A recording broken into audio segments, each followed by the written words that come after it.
récréation est terminée. Afrique Média veut libérer les nations, la seule chaîne libre dans le monde. C'est vous, téléspectateurs d'Afrique Média, qui le dites sans cesse et cela nous honore. Bonsoir l'Afrique et bonsoir le monde. Bienvenue mesdames et messieurs à cette autre édition d'Appel sur le continent. C'est la dernière de la semaine bien sûr et on la termine comme on l'a commencé avec naturellement ce questionnement sur l'opération militaire Barkhane. Cette opération française qui est née il y a environ 9 ans, si l'on prend bien sûr sa genèse avec Serval. Et bien sûr aujourd'hui, Barkhane quitte le Mali de manière officielle. Cela a été annoncé il y a de cela un peu plus de 24 heures par le président Emmanuel Macron du côté de la France. Quel impact cela pourrait avoir dans le Sahel puisque il quitte le Mali, mais il va se déployer dans d'autres pays. Le Niger est dans la ligne de mire, bien sûr. Alors, on va donc essayer de faire le bilan de cette opération Barkhane qui fait tant couler d'encre et de salive. Beaucoup d'analystes y voient un échec, pendant que d'autres se disent non, malgré tout, la France a fait quelque chose. Qu'a-t-elle fait? On en saura avec vous, téléspectateurs. C'est votre émission. Vous nous appelez, vous contribuez, vous nous dites ce que vous pensez, quel bilan vous faites vous-même de l'opération Barkhane au Mali et bien sûr dans le Sahel de manière générale. Pour en parler aujourd'hui, un de nos pionniers est avec nous, c'est notre papa, notre grand-père, mais en tout cas c'est notre enseignant. Il s'agit du patriarche Bilo Aïssi qui est avec nous ce soir. Bonsoir Bilo Aïssi. Bonsoir Bachir, je suis très content de te retrouver, très content de retrouver les téléspectateurs d'Afrique Média parce que nous faisons un travail qui est utile à l'Afrique. Et nous ne pouvons pas reculer. Et étant donné l'actualité aujourd'hui, il est important effectivement que je suis tout à fait heureux d'être là ce soir ou cet après-midi pour dire ce qu'il y a à dire à propos de notre Afrique, à propos des avancées qui sont faites. Très bien. Et évidemment, les reculades aussi. Voilà. Puisqu'il y a toujours deux mouvements, il y a cette sorte de dualité qui veut que ici, il y ait du bon, là, il y a du moins bon. Donc aujourd'hui, je suis vraiment content de parler de ce qui se passe au Mali, de parler de ce qu'est la France dans le Sahel, parce que en fait, c'est de cela qu'il s'agit. Tout à l'heure, tu disais qu'il y a des gens qui croient que c'est un échec après 9 ans. Moi, je ne suis pas de cet avis. Je ne suis pas de cet avis parce que la France a réalisé exactement ce qu'elle voulait réaliser. Et l'échec, c'est pour nous, parce qu'on a continué à permettez-moi l'expression, à se foutre de notre gueule en nous faisant croire que structure bidon l'Afrique. Non.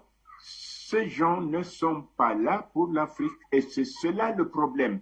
Parce qu'on ne peut pas avoir le matériel de collecte des informations, le matériel de déploiement rapide dont disposent les pays qui disent lutter contre le terrorisme dans le Sahel. On ne peut pas avoir ce matériel-là et avoir l'échec dont nous parlons aujourd'hui pour nous. Parce qu'ils sont là pour leurs intérêts. Et leurs intérêts, c'est de faire croire que s'ils ne sont pas là, nous sommes complètement perdus. Alors, qui, à ce moment, donne des armes à ceux qu'ils appellent les djihadistes ou les terroristes, qui financent? Lorsqu'on a répondu à ces questions-là, on se rend compte effectivement que le travail que la France est allée faire au Sahel est un travail réussi, puisque elle s'implante, elle exploite, elle vandalise, elle fait tout ce qu'elle veut, elle met qui elle veut à la place qu'elle veut, et nous n'avons plus à ce moment-là que nos yeux pour pleurer, parce qu'on se demande, mais Eh bien, ce matériel. Je reviens à vous dans quelques instants, Bilo Aïssi.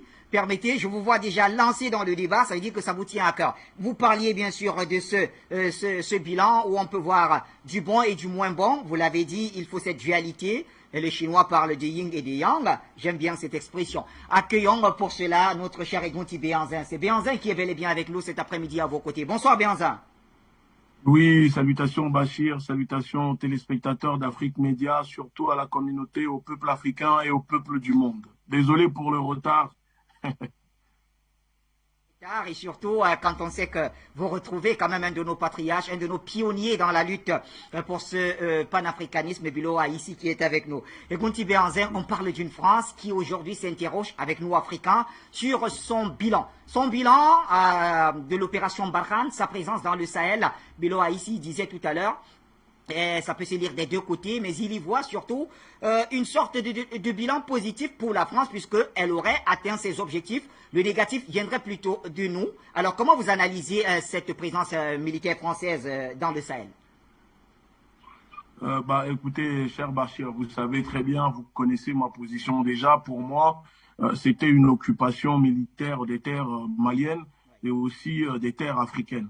Et là, je suis d'accord avec l'aîné que certes, la France a peut-être euh, obtenu ce qu'elle voulait en créant le chaos au Mali et au Sahel, mais aujourd'hui, elle repart quand même de là-bas avec l'échec. Et, et ça se rajoute encore sur son CV qui est déjà mal garni parce que la France ne gagne jamais aucune guerre. La France n'a jamais gagné une guerre elle-même toute seule et de toute façon, elle n'a ni les moyens ni les capacités de pouvoir gagner une guerre toute seule.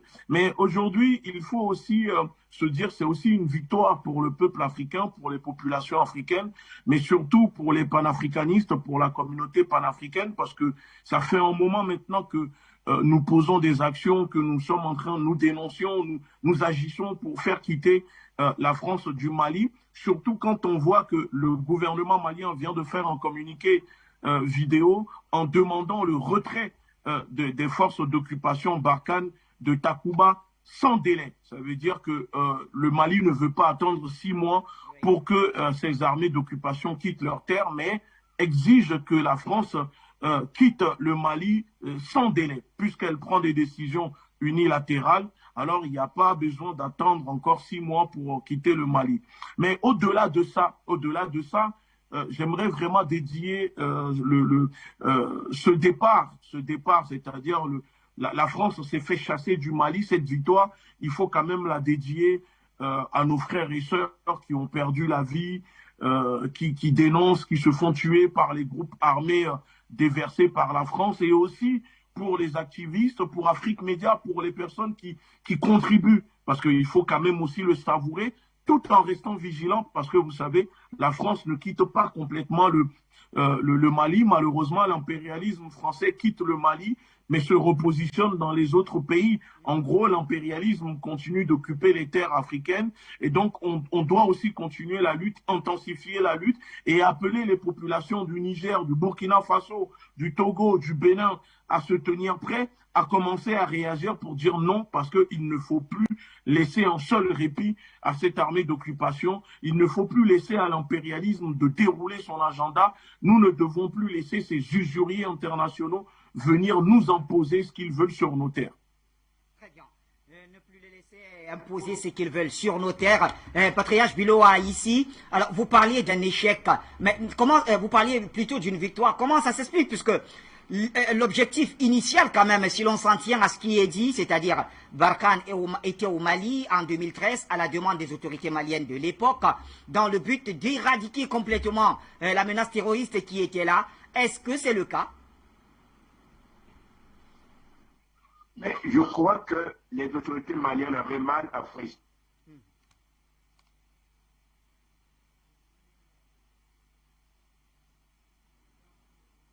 que c'est lui qui fabrique des services. Non, pas du tout. Parce que si les gens sont en bonne santé, ces affaires ne marchent pas. Les affaires.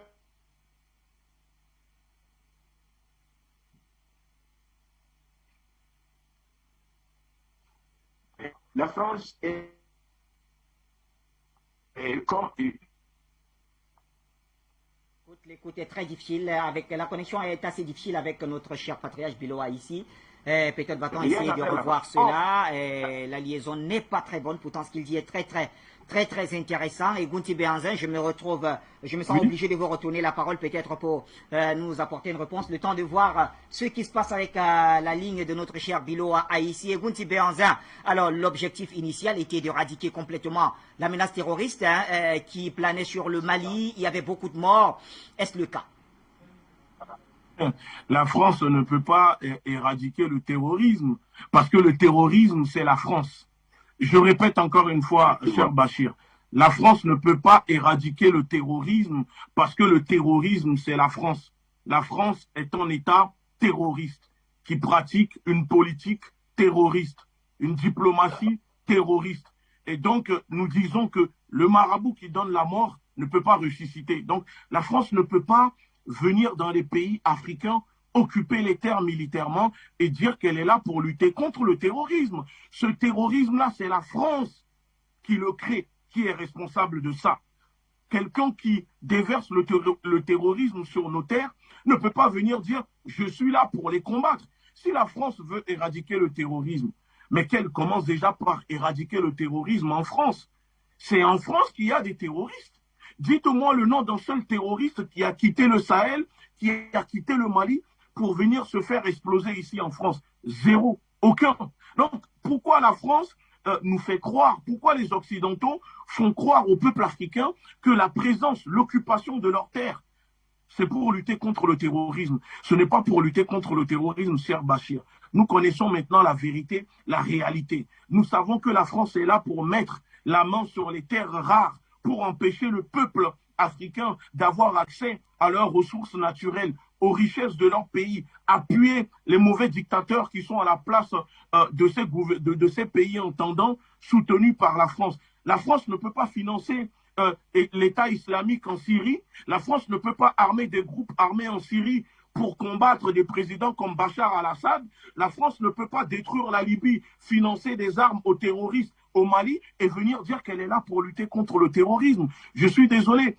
Quel terrorisme? Est-ce qu'on a déjà vu, ne serait-ce que, ou on a déjà écouté la version des personnes que la France accuse d'être des terroristes? La France, on n'a qu'une seule version, la parole de la France, qui dit il y a des terroristes, nous tuons des terroristes, mais on ne voit jamais le corps, ni on n'entend jamais la version de ces terroristes. En réalité, c'est comme Jésus-Christ. On nous parle de Jésus-Christ, mais on n'a jamais vu son corps. C'est la même technique que pratique la France sur les terres africaines. On nous parle de terrorisme, mais on ne voit jamais ces terroristes. On ne voit jamais le corps de ces terroristes. On n'entend jamais parler de ces terroristes. C'est la France elle-même qui utilise ces groupes armés pour mettre la pression aux pays africains, pour tenir en respect les présidents qui sont dépourvus de défense, qui n'ont pas la dignité, la plupart, vous savez, sont des batraciens politiques et qui ne savent pas comment gouverner leur pays, donc qui sont dans une soumission et oblige leur population à être dans une servitude volontaire vis-à-vis de la politique française. Parce que la politique française est une politique d'exploitation, de prédation, de néocolonialisme. Et donc, les pays qui refusent, la France n'hésite pas à déverser le terrorisme. J'aimerais quand même dire que n'oublions pas que la Belgique vient d'annoncer qu'au mois de mars 2022, le 22 mars, que l'armée belge retourne au Congo pour aider les autorités congolaises à lutter contre le Mali. Et la France vient d'annoncer, l'Europe vient d'annoncer que les forces Takuba vont aussi aller se positionner en République démocratique du Congo. Non mais sérieux, vous croyez vraiment que c'est pour lutter contre le terrorisme? La Belgique, après les millions de morts, les génocides sur les millions de Congolais, regardez l'état du Congo actuel. On nous dit que la Belgique envoie son armée pour retourner au Congo pour lutter contre le terrorisme. Nous sommes en train d'assister à une balkanisation. Nous sommes en train d'assister au repartage, à la recolonisation militaire du continent africain. Et c'est pour cela que nous disons, à un moment, nous sommes en train de faire la lutte. Mais la lutte finira aussi par une rébellion armée. Parce qu'en face de nous, nous avons des gens qui tuent. Donc, il ne faut pas qu'ils s'étonnent qu'un jour, un beau matin, le peuple africain décide de rentrer dans une résistance, dans une rébellion armée, comme on en a vu au Cameroun, où nos braves héros ont résisté à De Gaulle et De Gaulle n'a pas hésité à les génocider au Napal, en voulant les exterminer. Mais malgré ça, nous sommes encore là. Nous sommes le seul peuple que les Européens n'ont pas réussi à exterminer dans le monde. Vous prenez l'Australie, ils ont exterminé. En Amérique, ils ont exterminé. Aux Antilles, exterminé. Mais nous, le peuple africain, nous sommes encore là et nous serons encore là pour longtemps parce qu'ils ne pourront pas nous exterminer. Nos terres nous appartiennent et il est temps de reprendre nos droits. De reprendre nos droits, c'est ce que nous dit Egunti Béanzin. Messieurs les techniciens, est-ce qu'on peut retourner vers Biloa ici? Oh là là, malheureusement, la liaison n'a pas été à notre faveur aujourd'hui avec Biloa ici. J'espère qu'on le retrouvera, pourquoi pas, dans les prochaines heures, dans les prochaines éditions. Pendant ce temps, Adrien, on va afficher les numéros pour nos téléspectateurs. Ils sont nombreux à vouloir réagir, ils nous écrivent de partout. C'est un sujet qui les intéresse au premier chef. Merci en tout cas de nous faire signe à chaque fois que vous êtes avec nous. Eh bien, Béanzin, aujourd'hui... Est-ce que comment dirais-je, est-ce que le redéploiement de la force Barkhane dans les autres pays ne pourrait pas constituer un danger pour le Mali? Puisque le Mali a quand même, de manière ouverte, montré que ces Français n'étaient pas les bienvenus, même si bon, les officiels, les autorités ne l'avaient pas dit auparavant. C'est tout à l'heure que vous m'informiez qu'un communiqué est sorti où on demandait donc finalement ce départ sans délai, puisque la France a décidé de partir. Barkhane est en danger pour tout le continent africain, pour les terres africaines, pas seulement pour le Mali, même si nous sommes au courant, nous connaissons le plan, la stratégie que Paris veut mener. L'objectif est d'encercler les pays voisins du Mali.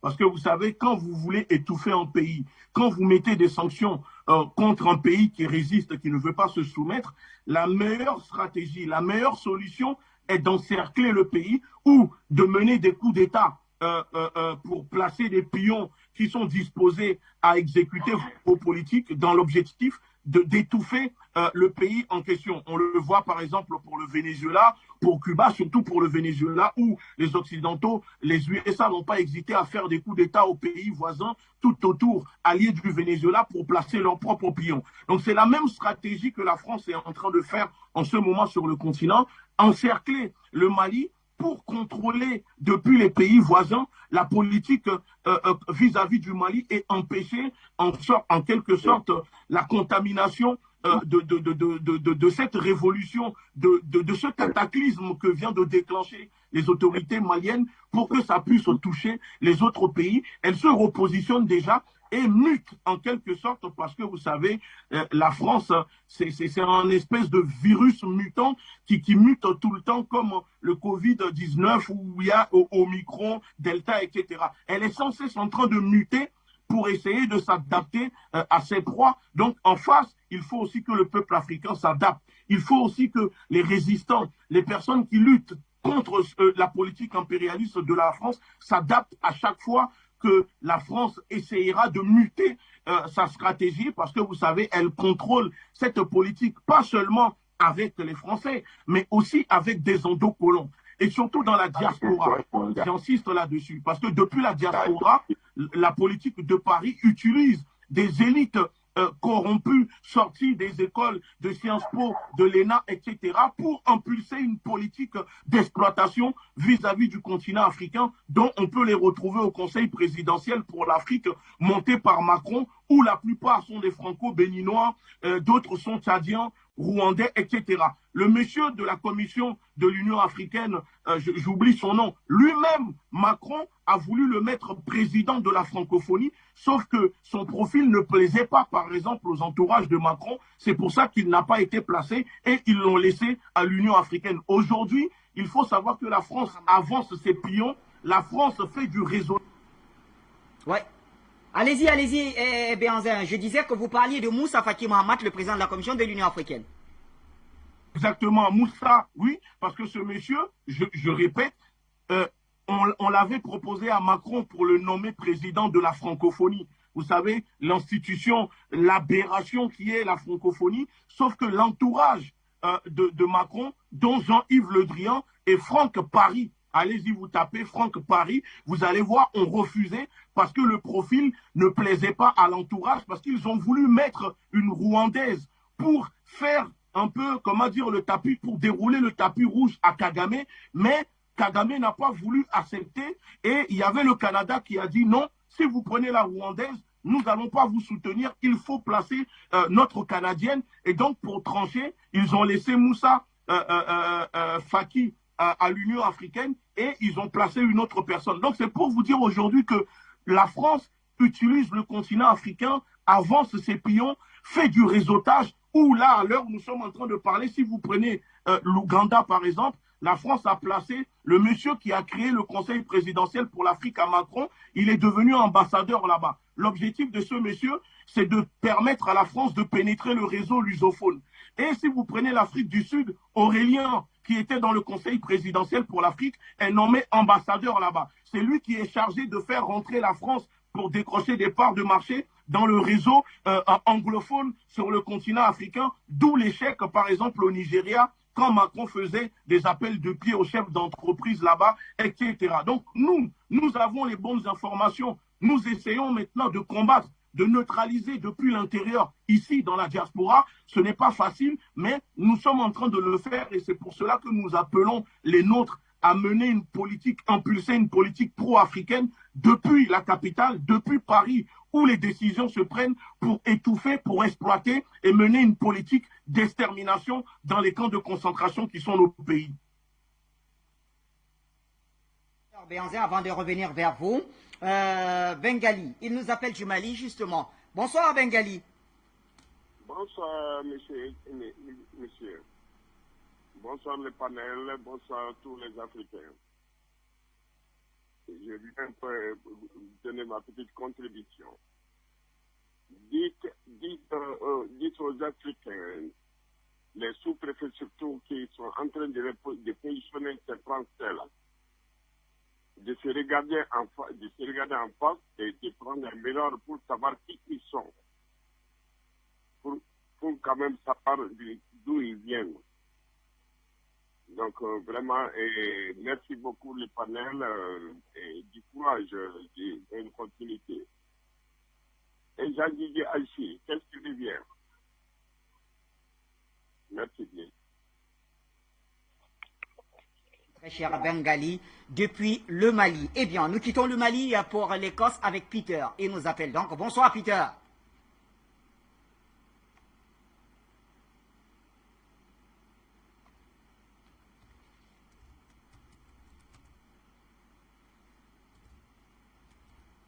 Allô Peter? D'accord, ça traîne un tout petit peu avec la ligne de notre ami Peter. Il reviendra.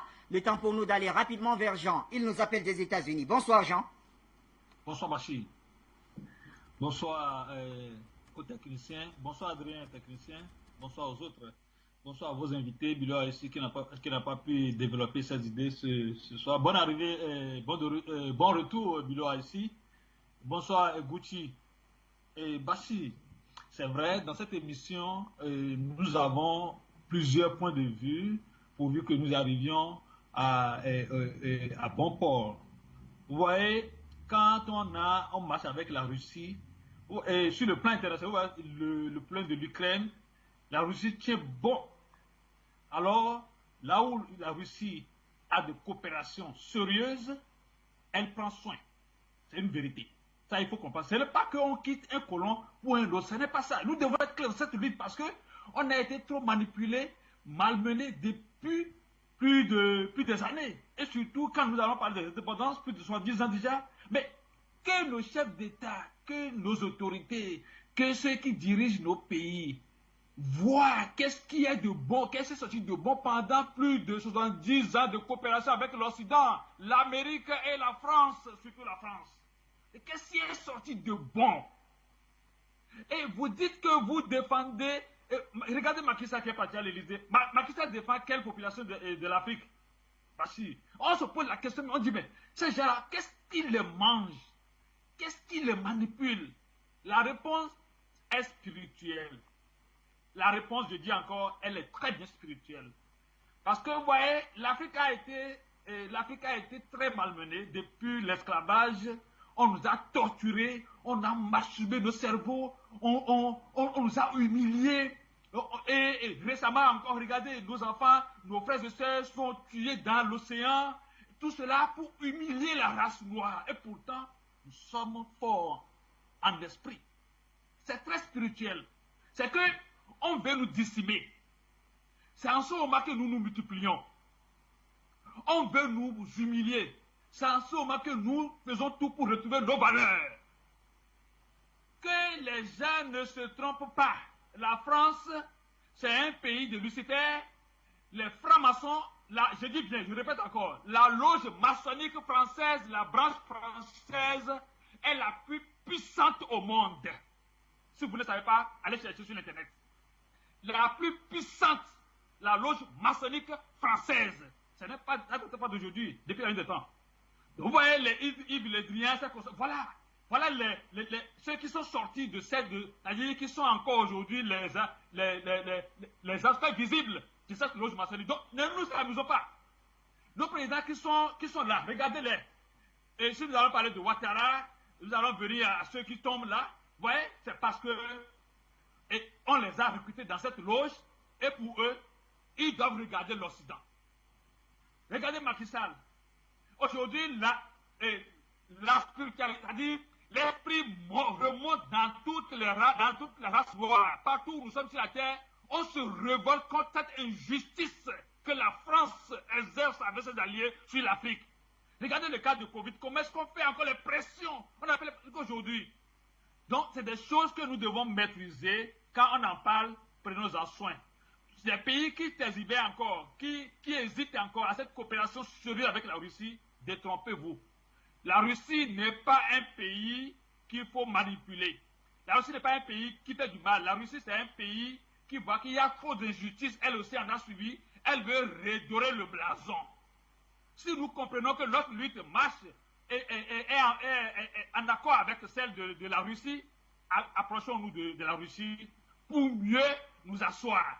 Si on va encore tenir à nos égoïsmes pour dire non, nos armées nationales vont travailler, c'est comme ça, on n'a pas encore, pour le moment, les moyens, on n'est pas encore assis. Il faut s'asseoir avant de se coucher. Il faudrait qu'on s'assoie dans nos relations avec la Russie, ou bien avec le partenaire, aujourd'hui c'est la Russie, avec ce partenaire sérieux pour se coucher, pour maintenant former nos armées nationales pour défendre désormais nos pays. Pour le moment, la France doit quitter. Bah si je lance un appel aux Français, à la carte dirigeante française, nous leur disons que ils savent ce que je dis. Dans la spiritualité, le mal doit être payé. Et vous allez payer ce que vous avez fait. Soyez conscients.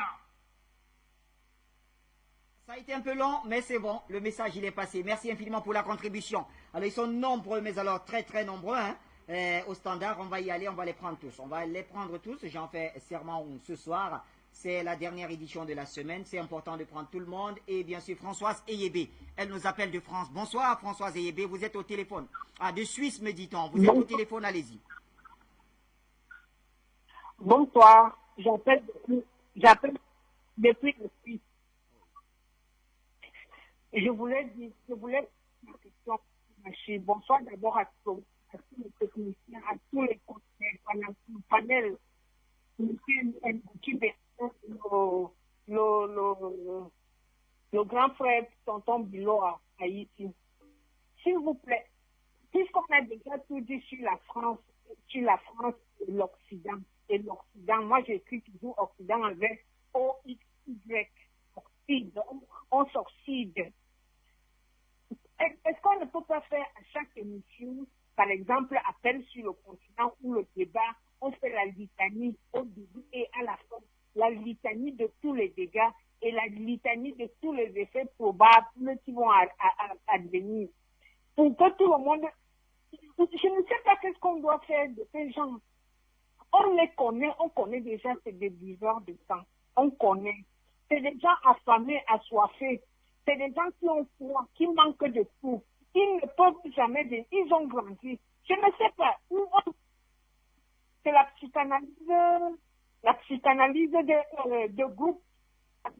Il faut une thérapie psychanalytique de général de l'État occidental pour qu'ils comprennent. Moi, je ne sais pas. Je ne sais pas qu'est-ce qu'on doit faire. L'Africain ne veut pas faire la bagarre. Nous, on n'est pas des peuples bagarreurs. Nous, on cherche toujours à faire la solution. Déjà, notre essence est de protéger la vie, protéger, gardien de la nature, gardien de la vie. Moi, je ne sais plus, Monsieur Bachir. Merci.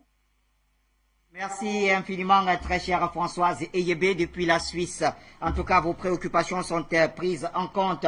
On reste au téléphone avec Peter et cette fois, je crois que c'est la bonne. Notre cher Peter depuis l'Écosse. Bonsoir, Monsieur Bachir. Merci beaucoup au Cross Center. Je veux dire bonsoir au doyen ici et puis à tous les autres invités. Monsieur Bachir, je ne sais pas si Afrique Média était au courant du discours du colonel de Mali, là, c'est Maïga, qui a dit dans son discours, parce que je suivais la télévision malienne, hein, il a sommé une force Barkhane sans délai de quitter le territoire et il a répété ça comme on dit 3 fois, c'est ça. Et pour dire que dans le plan de la France, parce que j'ai écouté les informations là-bas au niveau de l'Assemblée nationale, ils ont une chaîne là qui parle de l'Assemblée, qu'il n'est pas question de quitter l'Afrique. Il faut, même si le Mali nous a chassés, nous avons des pays amis. Ils ont cité Niger, ils ont cité Côte d'Ivoire, ils ont cité le Tchad. Voilà. Donc, il faut aller déporter les forces Barkhane là-bas avec Takuma aux frontières du Mali, d'après eux, pour chasser le terrorisme. Il y a une question que je pose, hein, et je crois que les téléspectateurs peuvent essayer de bien comprendre ça. Est-ce que les terroristes qu'il y a ici en Afrique a lieu en Europe? Grande question. C'est faux. Impossible. L'Europe est trop verrouillée. Ce qui s'est passé en France avec l'histoire de Bataclan, de Karcher, tout ça, c'est une montée de toutes pièces pour semer la peur dans le cœur des Français, pour démontrer à la France que l'État a les capacités de pouvoir neutraliser le terrorisme. Donc c'est un fake, c'est un leurre. Et pour revenir sur le thématique, le Force Barkhane, 9 ans après, c'était un leurre. C'était vraiment le coup préparé par M. Hollande et ses amis qui l'ont financé, de pouvoir retrouver bouchée d'oxygène pour l'économie française qui était en décadence. Donc c'est pourquoi ils se sont bien servis de l'or qui était là-bas pour le valoriser sur les places financières afin d'avoir des bons de trésor et utiliser ces mêmes bons de trésor pour dire qu'ils viennent en développement en Afrique. La France n'a rien, même si son PIB est tout à $26, ça ne veut rien dire. Les Français souffrent, ils souffrent beaucoup. En France, là-bas, moi, je suis parti, j'ai vu comment les gens souffrent. C'est vraiment limite, les gens vivent sur les découvertes. Alors que, en réalité, la France n'a rien. Elle a fait tout ce commenter pour introduire des autres pays européens, y compris l'Allemagne, qui est partie aveuglement, qui a compris le port rose, avec l'appui des États-Unis, pour trouver une solution pour contrer la Russie. C'était juste ça le beau problème. Empêcher le rôle de la soie, ça c'est un. Et deuxièmement, trouver des sources de ressources énergétiques, puisqu'ils sont passés dans la transition énergétique, afin de pouvoir faire face à l'Allemagne. Et la France voulait se mettre au-devant, en bloquant l'uranium du Mali, du Burkina et du Niger. Comme ça, elle allait avoir un poids. Et voilà pourquoi elle a, dans ce discours européen là-bas, pour dire qu'il faut le nucléaire. Et l'Allemagne a dit non, moi je ne passe pas au nucléaire, c'est trop risqué. J'ai dénucléarisé mon pays, je passe à l'hydrogène et au gaz naturel. Deuxième point, quand on voit un peu ce qui s'est passé en Ukraine, hein, je parle du conflit ukrainien avec le bras de fer entre Russie et USA, on comprend que les États-Unis d'Amérique, ils ont le précaré qu'on appelle l'Amérique latine, et ils ne veulent pas que les autres viennent empiéter là-bas, c'est-à-dire comme le cas de Venezuela, Bolivie, Chili, etc.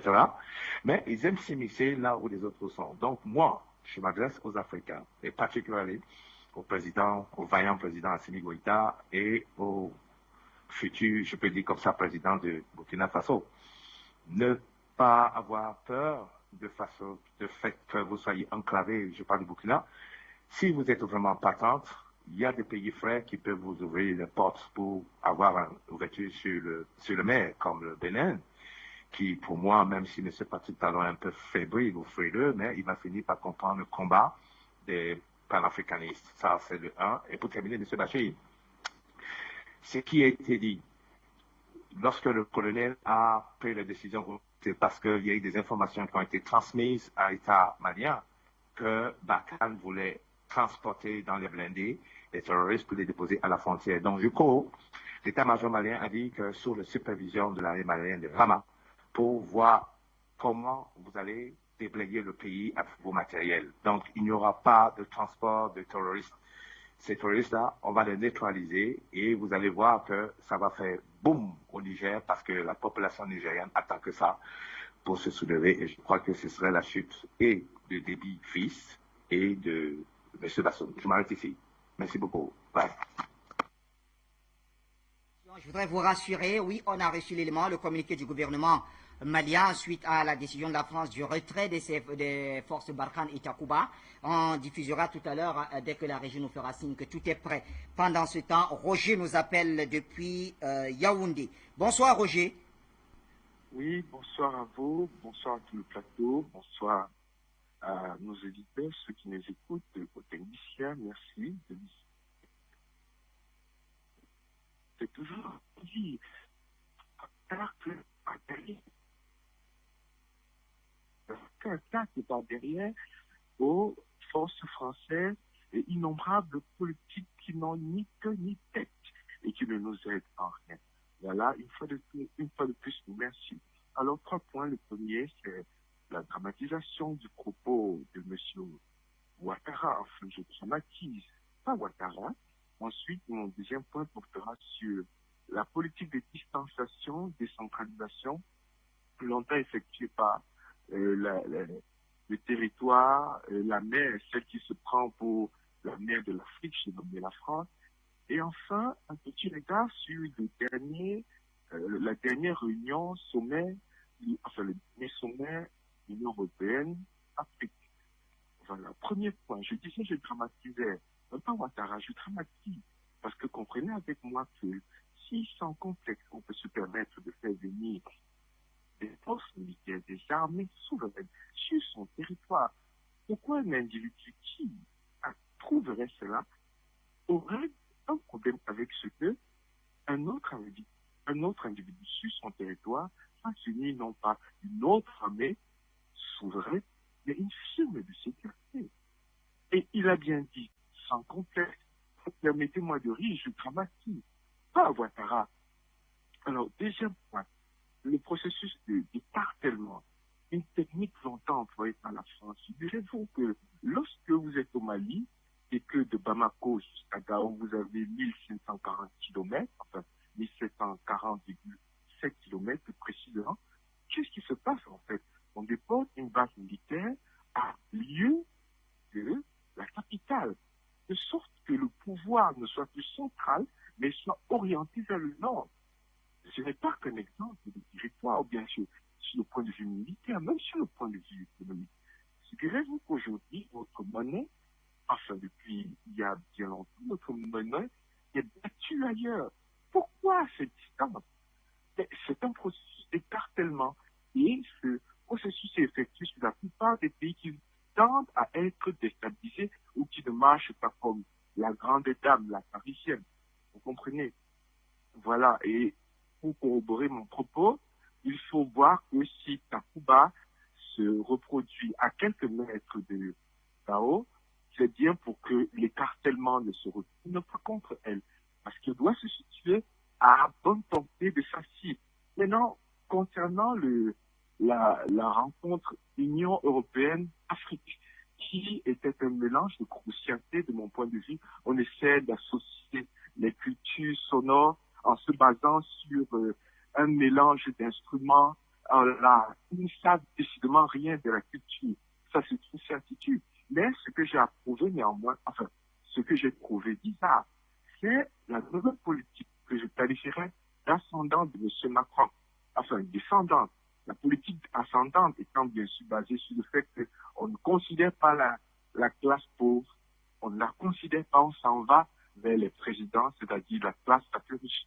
Mais maintenant que ces présidents sont devenus extraordinairement têtus, on pratique maintenant une politique descendante. Et à ce nous nous rapprocherons des couches les plus faibles. Avez-vous, Monsieur Macron, demandé le consentement des parrains ou bien des acteurs de ceux qui s'occupent de toute cette population? Alors, Roger, on va garder d'autres biscuits pour dimanche puisque le sujet nous reviendra certainement. Permettons également à d'autres de s'exprimer. On a bien suivi Roger, c'était très très important. Il reviendra dimanche pour compléter cette analyse. Le temps d'aller vers Delphin Moyen Pondo. Bonsoir Delphin, merci d'être avec nous, vous avez la parole. Je tiens à dire que j'ai pris le... Mais j'ai tout de même suivi. Je transmets mes salutations. Je n'ai vu que... Et je n'oublie pas les spectateurs. Permets-moi une petite parenthèse, mon frère. C'est un bel adversaire. Longue vie à toi. Le meilleur journaliste d'Afrique, voire du monde entier. Donc, je reviens sur le sujet qui nous occupe. J'ai lu le titre de l'émission, un échec. Un échec implique que il y aurait eu l'envie des Bavards, soi-disant démocrates, d'aider vraiment les Maliens. Or, ce n'est pas vrai. C'est M. Egounchi qui en parlait.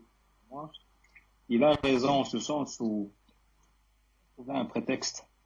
M. Hollande a trouvé un prétexte pour pouvoir s'éterniser au Mali. Mais voilà que 9 ans après, son jeu est totalement découvert. Donc, il s'est fait virer. Quand je dis Hollande, moi, c'est pareil. Il y a une citation qui dit en France que le roi est mort, vive le roi. Donc, continuité de l'État, que ce soit Hollande ou Macron ou Sarkozy, les voilà tous éjectés du pays. Je salue l'intervention des autorités maliennes qui demandent un départ sans délai, au lieu des 4-6 mois qu'a annoncé le géopolitique qu'Emmanuel Macron hier. Donc, tout ça confirme l'échec des plans démocrates au Mali. Un mot sur M. Macky Sall.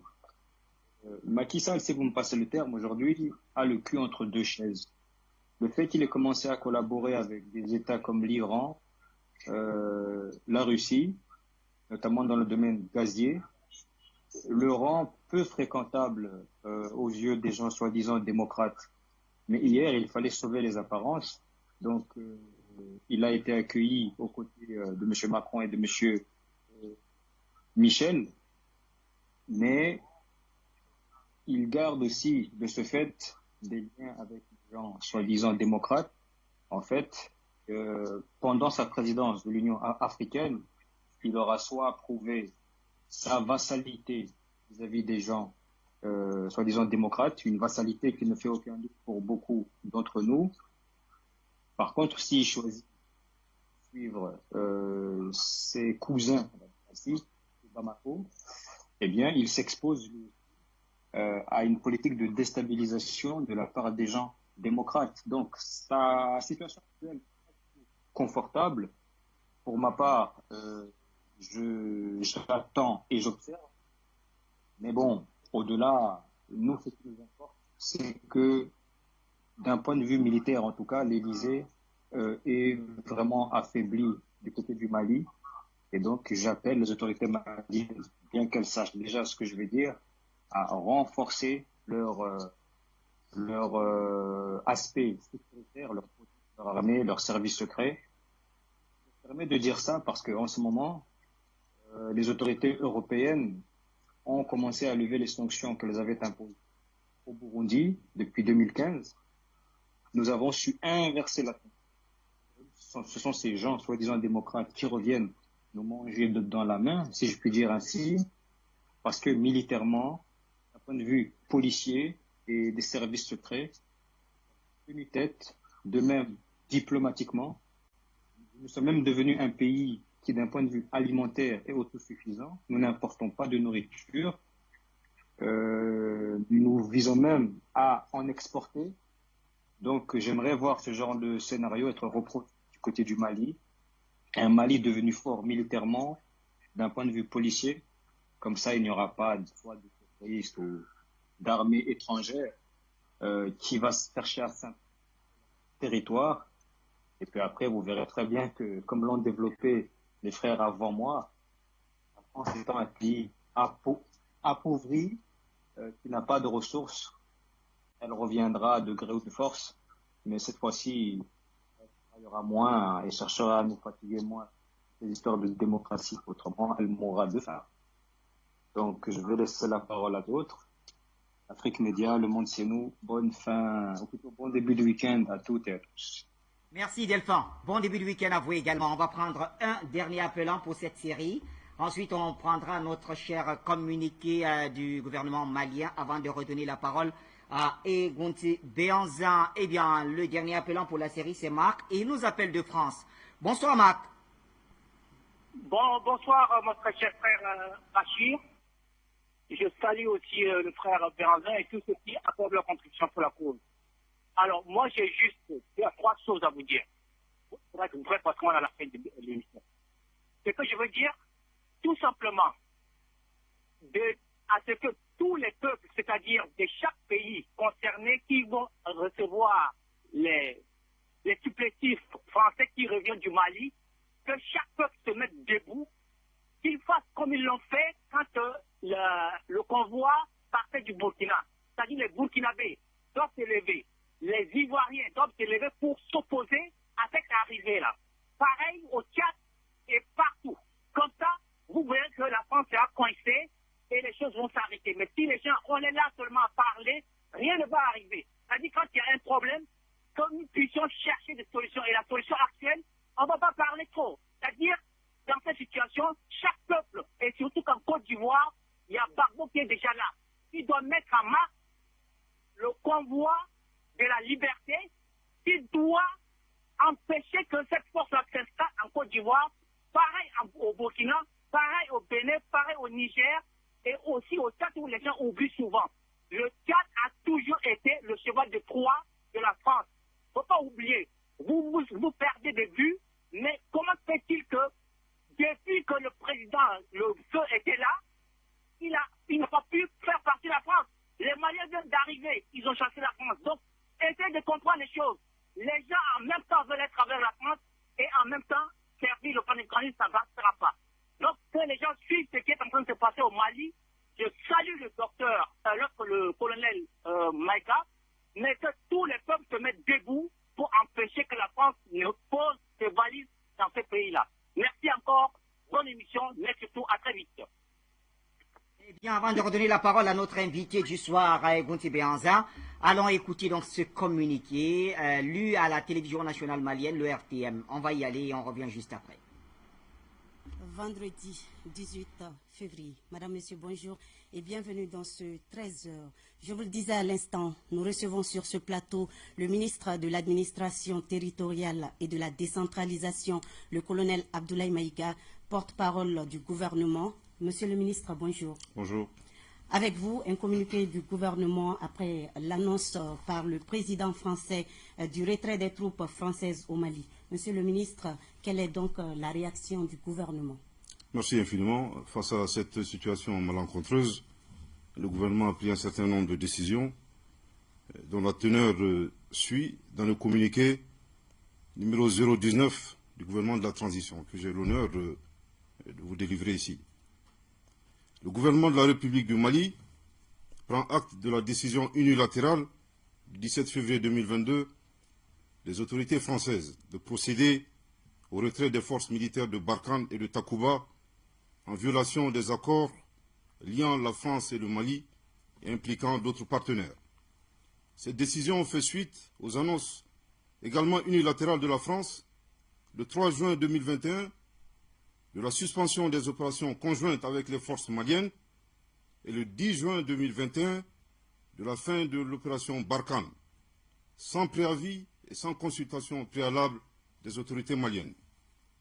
Ces décisions unilatérales constituent des violations flagrantes du cadre juridique liant la France et le Mali.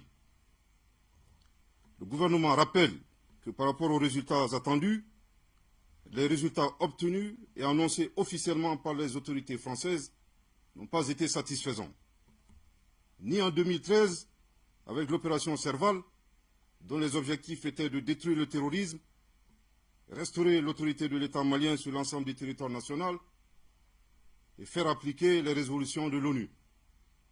Ni en 2016, avec l'opération Barkhane, dont les objectifs étaient de lutter contre le terrorisme, aider à faire monter en puissance l'armée malienne et intervenir en faveur des populations.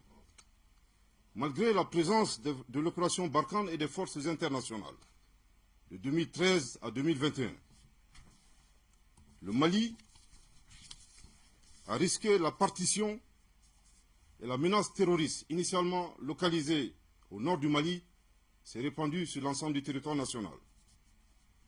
Le gouvernement rappelle que l'opération Serval n'aurait pas été nécessaire si l'OTAN n'était pas intervenue en Libye en 2011. Cette intervention qui a fondamentalement modifié la donne sécuritaire dans la région et dans laquelle la France a joué un rôle actif de premier plan et aux grandes dames des Africains, est à la base des problèmes sécuritaires actuels du Mali, en particulier, et du Sahel en général. Contrairement aux allégations relatives à la dégradation de la situation sécuritaire, les autorités de la transition, dans l'exercice de leurs droits souverains, ont entrepris des actions volontaristes pour diversifier les partenariats, consenti d'énormes efforts, permettant ainsi la montée en puissance des forces armées maliennes et l'amélioration significative de la situation sécuritaire sur le terrain depuis 6 mois, notamment en vue de créer les conditions sécuritaires pour la tenue d'élections.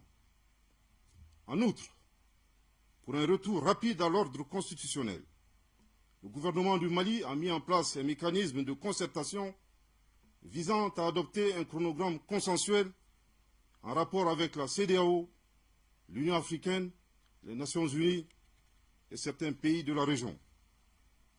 Au regard de ces manquements répétés des accords de défense, le gouvernement invite les autorités françaises à retirer sans délai les forces Barkhane et Takuba du territoire national sous la supervision des autorités maliennes. Je répète, au regard de ces manquements répétés des accords de défense, le gouvernement invite les autorités françaises à retirer sans délai les forces Barkhane et Takuba du territoire national sous la supervision des autorités maliennes. Je répète une dernière fois, au regard de ces manquements répétés des accords de défense, le gouvernement invite les autorités françaises à retirer sans délai les forces Barkhane et Takuba du territoire national sous la supervision des autorités maliennes. Le gouvernement exhorte nos vaillantes forces armées et de sécurité nationale à plus d'engagement, de vigilance et de détermination dans l'accomplissement de leur mission de défense de l'intégrité territoriale et de sécurisation des personnes et des biens. Attaché aux valeurs de dignité, le gouvernement reconnaît les sacrifices consentis et s'incline devant la mémoire des victimes de l'insécurité, civiles et militaires, maliennes et étrangères. Le gouvernement réaffirme sa disponibilité à renforcer davantage le dialogue et la coopération avec les partenaires soucieux de la prise en compte des intérêts vitaux du Mali, dans le respect de la souveraineté nationale et de la dignité du peuple malien. Le gouvernement du Mali appelle la population à rester sereine et vigilante et prend l'engagement que toutes les dispositions sont prises pour garantir la sécurité. Bamako, le 18 février 2022, qu'Allah bénisse le Mali. Eh bien, Bamako, 18 février 2022, c'était le communiqué du gouvernement lu par le ministre de l'administration du territoire. Et Gounti Béanzin, comment vous réagissez après ça? Alors, je dois rappeler qu'il a martelé par 3 fois, au regard de ce manquement, le gouvernement demande donc un retrait sans délai des forces Barkhane et Takuba du territoire malien. Oui, il a répété 3 fois parce que la répétition est une pédagogie. Voilà, quand on répète, ça permet de faire rentrer le message dans la tête. Vous savez, par exemple, le Drian Basile Zaharov, il est vieux, hein, il semble des fois un peu oublier la réalité. Donc, en le rappelant 3 fois, je pense que là, ça rentre bien dans son crâne. Alors, ce que moi je dis avec ce communiqué, c'est tout simplement que les autorités maliennes anticipent la stratégie de la France parce que la France voulait se retirer sur 6 mois. Alors que nous savons que en se retirant sur 6 mois, comme elle le décide toute seule, elle peut, dégrader, dévaster l'effort que les autorités sont en train de faire et peut-être ramener avec elle dans ses bagages les chefs de ces groupes armés qu'elle finance, qu'elle soutient, etc., pour diviser le Mali. Donc, en supervisant le retrait de la France comme l'exigent les autorités maliennes, c'est peut-être aussi une façon de pouvoir contrôler les bagages des occupants qui vont quitter les terres maliennes et être sûr que la France ne ramènera pas avec elle dans ses bagages les terroristes pour les ramener dans les autres pays, alors que le Mali est aujourd'hui à la capacité de les neutraliser, on fait comme la France, de les neutraliser totalement. Donc c'est aussi une très belle stratégie que moi je salue au passage, parce que ce sont des militaires, ils savent ce qu'ils font. Donc je salue les militaires au passage. Mais je dis aussi que il est très urgent de faire partir aussi l'amunissement. Vous savez, l'amunissement, c'est les yeux et les oreilles de la France. La France se retire, Takuba, Barkhane se retire. Mais si l'amunissement reste au Mali, en réalité, c'est comme si la France se retire, mais laisse ses yeux, une partie de ses oreilles au Mali. Parce que c'est la France qui a ramené l'amunissement au Mali. Léonzin, une question tout de même, puisque vous poursuivez. Alors, vous parlez d'exiger aussi le départ de la MINUSMA, mais est-ce que ce ne serait pas dangereux quand même d'ouvrir 2 fronts à la fois? Est-ce que la sagesse ne voudrait pas que le Mali ou le gouvernement malien aille méticuleusement? Ça tirerait quand même la foudre à la fois de la France et des Nations Unies. Ce ne serait pas fatal pour le gouvernement en place? Mais les Nations Unies, c'est qui? Les Nations Unies et la MINUSMA, c'est la France. C'est la France qui a ramené la MINUSMA au Mali. Le gouvernement malien peut anticiper maintenant et enclencher le processus du retrait, le demande de retrait de l'amunissement du Mali pour que le Mali puisse retrouver sa souveraineté, l'intégralité de sa capacité à 100%. Il ne faut pas attendre dans 10 ans pour le faire parce que l'amunissement, de toute façon, ne combat pas les groupes armés au Mali. Si l'amunissement était, utile et combattait les groupes armés, pourquoi il y a eu Serval? Si Serval était utile, pourquoi il y a eu Barkhane? Si Barkhane était utile, pourquoi il y a eu Takuba? Vous comprenez, l'amunissement ne combat pas les groupes. Au contraire, des fois, l'amunissement protège même ces groupes armés.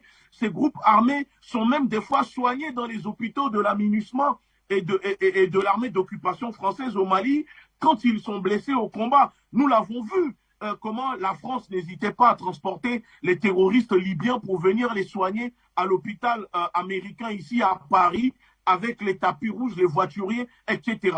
Donc c'est la même chose qui se passe au Mali. Si l'armée française, Barkhane et Takuba quittent le Mali, l'amunissement doit suivre prochainement. Je ne dis pas que peut-être demain tout de suite l'amunissement quitte, mais la prochaine étape doit être la demande de retrait de l'amunissement du Mali qui est, on va dire, 50% les yeux et les oreilles de la France et de la communauté occidentale qui est l'ONU, etc., où la France manipule pour retirer ses interventions. Donc oui, pour moi, l'amunissement doit quitter le Mali.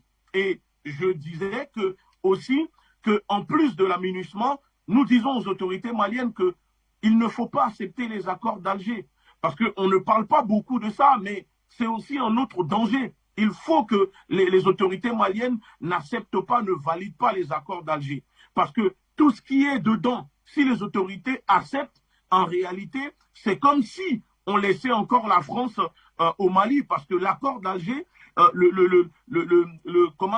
l'intérieur de l'accord d'Alger n'est pas favorable et n'est pas pour l'intérêt du peuple malien. Donc nous disons aux autorités maliennes de ne pas accepter du tout les accords d'Alger et d'être très méfiants là-dessus. Et aussi, nous les appelons, par exemple, à rappeler à la France, parce qu'on voit que depuis 48 heures, le président Macron-Poléon, la diplomatie, les bras armés de la propagande RFI, TV5, TF1, etc., ne cessent de rabattre dans la tête des Français, de la population, de l'opinion internationale en disant que 53 militaires français se sont sacrifiés au Mali. Alors, nous allons déconstruire cela en quelques secondes en disant au peuple africain et au peuple français que ces 53 militaires ne sont pas morts au Mali pour le peuple malien, mais sont morts pour protéger les multinationales amies de Macron-Poléon. Et aussi, combien d'Africains sont morts pendant la première guerre économique,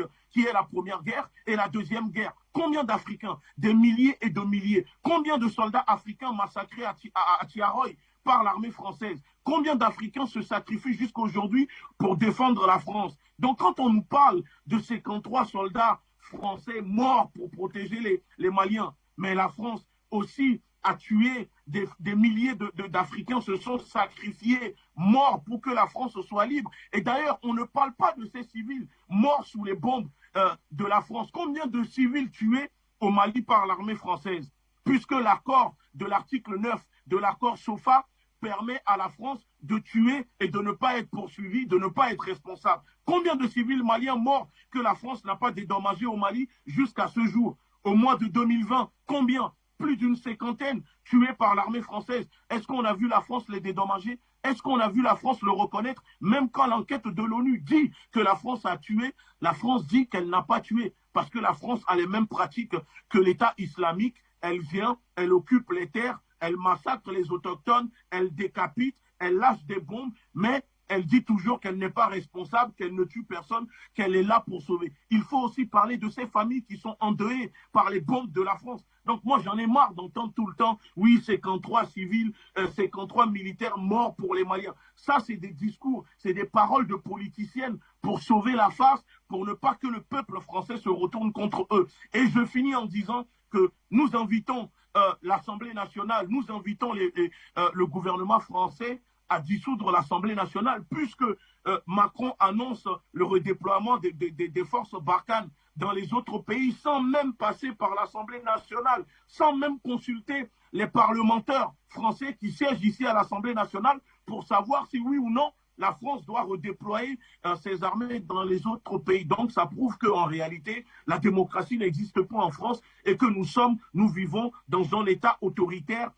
C'est la dictature que Macron impose ici au peuple français, parce que cette même politique d'exploitation sur les pauvres africains dans les pays africains, c'est cette même politique d'exploitation que utilise Macron, que pratique Macron sur les Français et sur les ouvriers français. Donc nous invitons le peuple français à se lever, à rejoindre le peuple africain pour se libérer, parce que si l'Afrique se libère, vous, peuple français, vous allez aussi vous libérer de l'oligarchie, de ces usuriers, et vous allez retrouver la souveraineté de votre pays. Et bien sûr, on va faire un dernier tour au standard, on prendra 2 ou 3 appels, et on reviendra finir en beauté avec notre cher invité. Lamine Diop nous appelle donc, depuis Genève en Suisse. Lamine, bonsoir.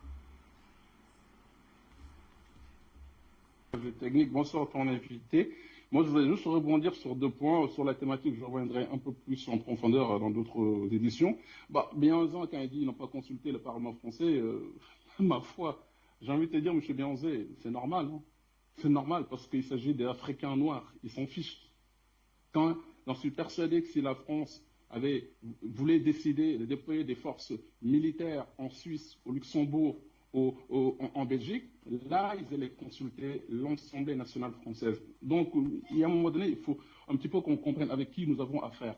Donc, deuxième point, je vais un petit peu rebondir sur ce qu'a dit Delphin. C'est vrai qu'il parlait de Macky Sall. Et effectivement, c'est plus ou moins relatif à notre thématique, au fond, si on cherche un petit peu. Mais moi, je ne dirais pas que Macky Sall, de ce que Delphin a dit, Macky Sall est très bien fréquentable. Aujourd'hui, je suis absolument désolé. Macky Sall, c'est le président aujourd'hui qui a été élu proprement. Parce que quand vous comparez Macky Sall à Ouattara, c'est un criminel. Il a des morts derrière son dos, il a tout ce qu'on veut. Il triche au niveau de la constitution ivoirienne. Et en plus de ça, moi, je venais de découvrir quelque chose avec l'extrait téléphonique de Boubi Cissé. J'ai l'impression que Ouattara, le diable avec qui il a traité, avec qui il a pactisé, risque de le vendre sur la place publique parce qu'il a la langue trop pendue. Et le diable n'aime pas les gens qui ont la langue trop pendue. Et tout le contraire, on le retrouve chez Macky Sall. Macky Sall ne parle pas beaucoup. Il a été élu constitutionnellement d'une façon très légale. Mais c'est là, je reviens sur cette invitation que Macron lui a lancée. Effectivement, il est le président de l'Union africaine, il me semble. Mais il y a quelque chose qui est bizarre. Il faut constater. Parce que parfois, quand on parle, c'est très bien, mais nos compatriotes, parfois, ils s'y perdent. C'est vrai que les constats, c'est beaucoup plus facile parce que ce sont des images. Moi, je constate, le Sénégal, 30% du Sénégal est dans le Sahel. Que je sache aujourd'hui, le Sénégal n'a jamais subi une attaque terroriste aujourd'hui liée à ces phénomènes qu'on a dans le Sahel. Deuxième, ça c'est le premier point. Deuxième point, aujourd'hui, pourquoi Macky Sall, la France ne lui a pas demandé le déploiement de recevoir quelques capacités militaires issues de l'opération Takuba ou Barkhane au Sénégal, d'autant plus que le Sénégal est beaucoup plus proche du Mali que l'est la Côte d'Ivoire. Pourquoi Macron va demander à Ouattara de recueillir des troupes de l'opération Barkhane Takuba? Or, au Sénégal, tout va bien, on ne demande pas. Donc, il se passe quelque chose. C'est vrai que Luc Michel a tendance à dire Macky Sall est entre deux géopolitiques. Moi, je ne suis pas celui qui défend Luc Michel, vous le savez très bien, lui-même, il le sait très bien. Mais quand il dit la vérité, il faut le dire. Moi, je suis en train de regarder, il se passe quelque chose entre Macky Sall, Macky Sall est en train de s'affirmer devant Macron. En tout cas, j'en suis persuadé qu'on ne le saura pas. Macron l'a certainement demandé le déploiement de reprendre sur le sol sénégalais une partie de l'opération Barkhane Takuba. Et Macky Sall a certainement dit non, parce que c'est une logique inéluctable. Le Sénégal est beaucoup plus proche vers le Mali qu'elle est la Côte d'Ivoire. Donc, je me pose des questions avec ce Macky Sall qui est en train de s'affirmer. Est-ce que c'est comme ça il faut voir les choses? Moi, je le vois comme ça. En tout cas, l'opinion que j'ai sur les présidents africains, c'est une opinion qui est dynamique. Parce que je trouve qu'une opinion doit être toujours dynamique quand il s'agit d'êtres humains vivants et non statiques. Donc, je reste aux aguets avec ce Macky Sall-là. Il se passe des trucs. Voilà mon point. Merci. À bientôt. Bon début de week-end. À bientôt, très cher Alamine Diop. Et bon début de week-end à vous également. On reste au téléphone avec Madame Yao. Elle nous appelle de Côte d'Ivoire. Bonsoir, Madame Yao. Bonsoir, Monsieur Bachir. Bonsoir à vos invités. Bonsoir, le Standard. Merci de me donner la parole. Monsieur Bachir, moi, je voulais dire à la France, je voulais dire au gouvernement français, si le gouvernement français n'arrête pas les injustices en Afrique, en tout cas, le système anti-français va davantage s'agrandir. Vous comprenez? L'anti-français va davantage s'agrandir. Parce que la France cautionne tout ce qui se fait en Côte d'Ivoire. La France cautionne, et ça, ce n'est pas normal. La France qui se dit un pays des droits de l'homme. La France qui met les pancartes, où on met les chiens et les chats, on dit protégeons-les. La France ferme les yeux sur ce qui se passe ici. La tête d'un être humain a été tranchée. La France n'a rien dit, la France a cautionné. Mais pourquoi l'anti-français ne va pas grandir en Afrique? Et la France accepte tout. Blé Goudé que la France a fait enfermer à ce pays. Blé Goudé a été acquitté. Il a été acquitté, on refuse de lui donner son passeport. Blaise Compaoré, qui est un criminel, qui a tué un patriote, Thomas Sankara. Blaise Compaoré a été condamné à 30 ans de prison ferme. Le gouvernement ivoirien donne la nationalité à Blaise Compaoré. Le gouvernement ivoirien refuse d'extrader Blaise Compaoré. Il est protégé ici. Et puis c'est le fils du pays. Blé Goudé, je ne parle pas de Soro Diom. Lui, c'est un criminel. Il mérite la prison. Mais Blé Goudé, il a été acquitté, blanchi, et on refuse de lui donner son passeport. Blé Goudé n'a qu'à s'adresser à la justice. Mais pour que Blé Goudé s'adresse à la justice, il faut qu'il soit dans son pays, le pauvre. De cautionner tout ça, en tout cas l'actif, ça va continuer. Ça va continuer.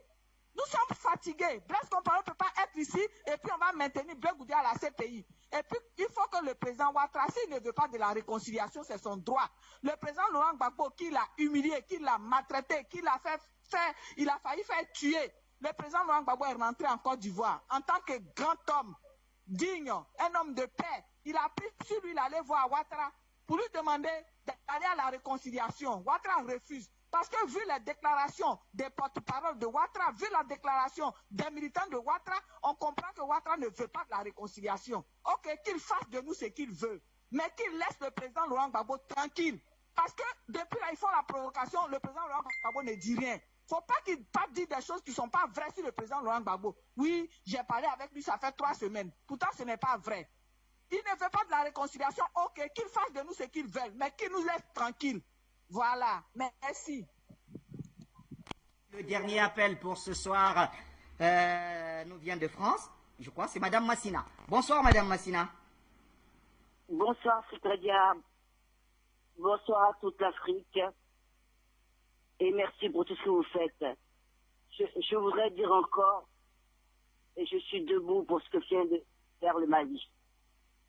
Vraiment, vraiment, je suis d'une fierté incroyable. Alors, je voulais dire au peuple africain, il faut qu'ils comprennent que depuis 2001, nous sommes dans une recolonisation de toute l'Afrique de l'Ouest par la France actuelle et ses alliés. Je dis aux Africains noirs de se réveiller parce qu'ils n'ont pas idée de ce qui se passe. Je suis témoin de cette recolonisation décidée en 2001. Ce que fait le Malien, j'ai une fierté, c'est ce que j'appelle les vrais nègres. La France ne comprend pas, ne cherchez pas à comprendre, ça fait 7 siècles. Vous n'avez pas changé qui que ce soit en 700 ans. Vous dégagez la France de toute l'Afrique noire, sans discussion, sans rien, ne réfléchis même pas. Rien n'a été respecté, ni les accords, ni le contrat militaire, minier. On est pillé depuis 7 siècles. De quoi vous réfléchissez encore à négocier avec la France? Et quand je vois ce que dit M. Macron hier, ils ne comprennent pas que l'Afrique n'est pas leur propriété ni leur patrimoine. J'ai dit aux Africains noirs, debout, parce que je n'ai pas idée de ce qui se passe. Ils sont depuis 2001 sur vous. Vous ne comprenez que 2013 ce qui se passe. Aider le Mali, ce que le Mali est grandiose. Et le Mali ne veut pas perdre. Si le Mali perd, vous retournez à l'esclavage. Et ce sera pire que tout. Africains noirs, essayez d'avoir une couille debout. Je me bats ici depuis 36 ans. Est-ce que vous comprenez ce que Mali me fait? Dégagez la France de l'Afrique noire immédiatement. Les ambassades, les sociétés, les multinationales, vous remettez tout en plat. Vous dégagez tout le monde immédiatement. Ça vous sert à quoi? Ces contrats qui ne servent à rien. Ces accords qui ne servent à rien. C'est une boucherie amène de l'Afrique noire depuis 700 ans. En noir, allez-vous vous réveiller. Est-ce que vous comprenez ce que fait le Mali? Soutenez le Mali à 100%. C'est énorme, ça va le faire. Il est en train de marquer l'histoire de l'Afrique. Et le Mali a raison. C'est quel droit d'approche autorise? Dans 4 mois, dans 6 mois, on peut partir. Non, mais il faut affronter immédiatement. Et aider le Mali à sortir ces gens-là de l'Afrique. Africains noirs debout, je vous dis. Afro-américains debout. Dom-tom debout. C'est excessivement grave ce qui se passe. Est-ce que vous allez comprendre? Depuis un an, je suis témoin depuis 2001. Les mêmes depuis 7 siècles ont décidé de recoloniser l'Afrique. J'ai des problèmes en France pour ça. J'en suis témoin les mêmes depuis 7 siècles. Est-ce que vous allez comprendre? Négocier là-dessus. Laissez la France tranquille. Oubliez-la. Dégagez-la. Même pas un centimètre dans l'Afrique noire. Même pas un centimètre. Arrêtez les foutaises, les bobards, les machos. Arrêtez les communes, histoire commune. C'est faux. Regardez le nombre de morts, nos terres. Regardez ce qui se passe un peu. Des villages entiers ont été détruits. Les gens ont été décapités, mutilés, incendiés. Et la preuve, il y a 53 morts. Regardez ce qui se passe en France africaine. Dégagez la France définitivement. Et à jamais. Merci de m'avoir écouté. Soutenez le Mali, debout, aidez le Mali à trouver la France immédiatement. Je suis une fierté incroyable. Merci à Madame Massina pour sa contribution ce soir. Eh bien, Egounti Béhanzin, vous avez vu tout ce que cela a suscité, vos analyses, tout ce que vous nous avez donné. On s'est bien abreuvé cet après-midi. Un dernier mot pour ressortir en beauté avec nos téléspectateurs. Disons que n'oublions pas aussi que l'ancien président François Hollande a été interviewé hier à la télévision sur TF1 et en plus de dénoncer le retrait des forces d'occupation françaises au Mali, ce dernier a appelé et a dit que l'armée française va se repositionner au Burkina. Donc, je dis encore une fois au peuple burkinabé de se mettre debout, de commencer maintenant à dire non à l'installation, au renforcement des militaires français au Burkina. Et je finis en disant au peuple africain que nous devons continuer à nous battre. Si en 700 ans, la France n'a rien changé pour nous, la France ne nous a pas aidés, ce n'est pas en 2022 qu'elle fera quelque chose pour nous. Nous sommes en train d'être recolonisés. L'Afrique est en train d'être repartagée et c'est à nous d'empêcher cela. La diaspora, les associations, les organisations civiles, les mouvements panafricains, si vous avez les moyens, n'hésitez pas, au lieu d'aller en vacances en Thaïlande, au lieu d'aller je ne sais où pour dépenser votre argent, allez au Mali, faire du social, appuyer les autorités maliennes avec une organisation populaire pour qu'ensemble, on puisse être ensemble, main dans la main. La révolution est ensemble, la révolution est en marche et rien ne pourra l'arrêter. Merci à vous, Bachir, merci Afrique Média et je vous aime énormément. Merci beaucoup.